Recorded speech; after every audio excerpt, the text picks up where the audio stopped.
আসসালামু আলাইকুম সুপ্রিয় দর্শক, সবাই আশা করি ভালো আছে। ঘুম থেকে উঠেই একটি নিউজ আমার চোখে পড়ল। আমি ফেসবুকে ঢুকতে দেখি যে একজন পুলিশ সদস্য বগুড়া আদমদীঘি থানায় 22 বছর কর্মরত ছিলেন।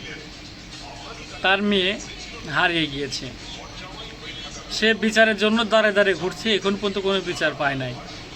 একজন পুলিশ সদস্য হয়ে যদি এই বাংলাদেশের বুকে বিচার না পায়, তাহলে সাধারণ জনগণ কীভাবে বিচার পাবে আপনারা বলেন। আর পুরোপুরি ভিডিও, সম্পূর্ণ ভিডিও আমার কথা শেষ হলে দেখতে পারবেন। আপনারা নিজে চোখে নিজে কানে শুনুন বিস্তারিত পুলিশ সদস্য কি বলে। হ্যাঁ, পুলিশ হয় আমি বিচার পাচ্ছি না, তার সাধারণ জনগণ কীভাবে বিচার পাবে? আমার মেয়েকে নিয়ে আমি ঈদ করতে পারলাম না। আমি কোথায় কোথায় যাইনি, এই মেয়ের জন্য এমন কোনো জেলা নেই, এমন কোনো জায়গা নেই যে আমি যাইনি। তাই আপনাদের কাছে আমার দাবি, আপনারা এই খবরটা সব জায়গায় সারা দেশে পরিয়া করে দেন। আমি বাংলাদেশে একজন পুলিশ সদস্য, পুলিশ কনস্টেবলে আছি, বগুড়া জেলা আদমদীঘি থানায় কর্মরত।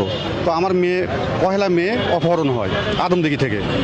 তো এই বিষয়ে আমি যে থানায় চাকরি করি, ওই থানায় ওসির কাছে গেলাম মামলা করতে। ওসি আমার কাছে মামলা নেই না, উনি এক কথায় সরাসরি আমার কাছে ঘুষ দাবি করে, তাহলে আমার মেয়েকে তাড়াতাড়ি সে উদ্ধার করে দেবে। আমি বললাম, স্যার আমি 22 বছর সার্ভিস, আমি চাকরি করি, আমি পুলিশের লোক, আমি আমার কাছে আপনি টাকা কীভাবে দাবি করেন? তখন আমি ডিআইজি স্যারের কাছে ফোন করলাম যে আমার মেয়ে অপহরণ হয়েছে, স্যার থানায় কোনো মামলা নেই না, ওসি কিচ্ছু করেন না স্যার, জিডি নেই না, আমি কী করবো? তো ওসিকে ফোনটা দেবো, আমি কথা বলতেছি। তখন ডিআইজি স্যার ওসির সঙ্গে কথা বললো, তখন ওসি বাধ্য হয়ে একটা জিডি করলো। সেই জিডিটা আবার অনেক নর্মাল।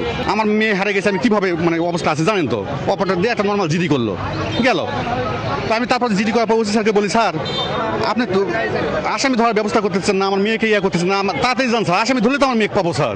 তুমি আমাকে বেশি বোঝো, আমাকে ধমক দিয়ে বলো তুমি বেশি বোঝো, মেয়েকে কীভাবে উদ্ধার করতে হবে না আমি করবো, তুমি তোমার মতো কাজ করে যাও, আমি মেয়েকে উদ্ধার করবো। এবার ধমক দিয়ে আমাকে তাড়িয়ে দিল।